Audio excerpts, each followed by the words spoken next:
আমার প্রিয় দর্শকগণ সবাইকে স্বাগত জানাই আকাশমণি চ্যানেলে। আজকের রেসিপি হচ্ছে মোচার কুরকুরে চপ। এখানে আমরা মোচার দু রকমের রেসিপির জন্য সামগ্রী নিয়েছি। আজকে মোচা নিয়ে এসেছি, আপনাদেরকে একটা দারুণ রেসিপি করে দেখাবো।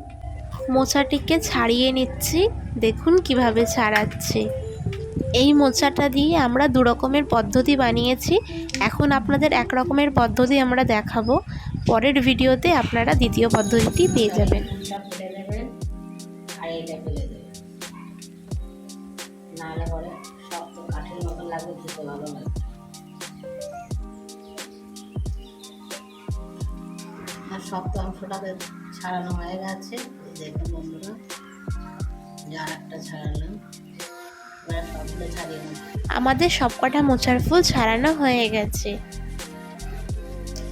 মোচাগুলো ধুয়ে নেব, ধুয়ে নিয়ে সেদ্ধ বসাবো। ধোয়া হয়ে গেছে, প্রেসারে বসিয়ে দেবো। দিয়ে দিচ্ছি সেদ্ধের জন্য, গ্যাসে বসিয়ে দিলাম।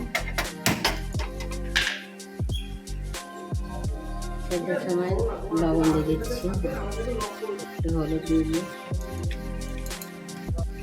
ঢাকনা দিয়ে বন্ধ করে দেবো।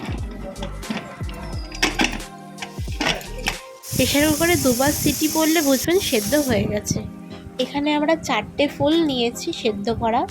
এরপর আমরা একটা বাটিতে বেসন নিয়েছি, তার মধ্যে দিচ্ছি জোয়ান, কালো জিরে, লঙ্কা কুচি, স্বাদ মতন লবণ দেব এবং হলুদ গুঁড়ো দিচ্ছি। এবার এই ব্যাটারটি বানানোর জন্য অল্প অল্প করে জল দেব এবং গোলাতে থাকবো। একেবারে জল দেবেন না, অল্প অল্প করে জল দেবেন আর গোলাবেন। দেখুন ঠিক এরকম ধরনের ব্যাটারটা হবে। শেষে আমরা চাট মশলা দিয়ে ভালো করে গুলিয়ে নিচ্ছি। কড়াইয়ে আমরা সাদা তেল দিচ্ছি। তেল গরম হয়ে গেলে এক একটা করে ফুল ভালো করে বেসনের মধ্যে ডুবিয়ে একটা করে করে আমরা দিয়ে দিচ্ছি।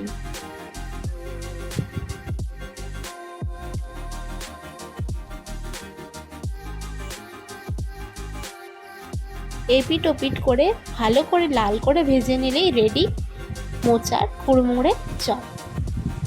এই চপটি আপনারা চায়ের সাথেও খেতে পারেন বা মুড়ির সাথেও খেতে পারেন। গরম গরম ভাতের সাথে এই রেসিপি দারুণ লাগে। এরকম দারুণ দারুণ রেসিপি দেখার জন্য আমাদের চ্যানেলকে সাবস্ক্রাইব করে বেল আইকনটা প্রেস করে দিন। কমেন্টে অবশ্যই জানাবেন রেসিপিটি আপনাদের কেমন লাগলো।